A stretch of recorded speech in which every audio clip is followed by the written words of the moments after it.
Does the White House have a response to the court case that prevented your shutdown rifts going through? Does that take away the president's leverage to end the shutdown? I'm so glad you asked, because I have a very strong response. This is another far left partisan judge who was smacked down by the Supreme Court in July for ruling on this exact same thing. In May, this judge tried to say that the President of the United States does not have the executive authority to hire and fire in the executive branch. Literally, nobody would ever try to make that argument except for someone who is extremely partisan. And of course, the Supreme Court rejected that ruling in July, and they said, no, the president does have the ability and the legal authority to fire people from the federal government. That is a responsibility of his job as the head of the executive branch.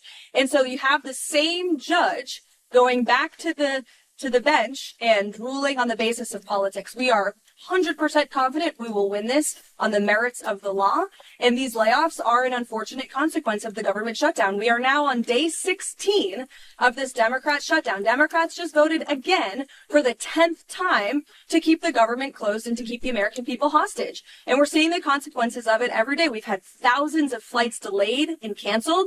Air traffic controllers, TSA agents continue to work without pay. The president tapped into tariff revenue to keep WIC money for women and infants and children going out the door. The president, it found a creative solution to keep the troops paid. And rather than congratulate the president for doing that, this unprecedented action to get our troops paid, the Democrats want to sue him for it. They're saying that it's illegal. This just shows they don't care about the people who are hurting. They are shutting down the government purely for partisan politics because they don't like Donald Trump.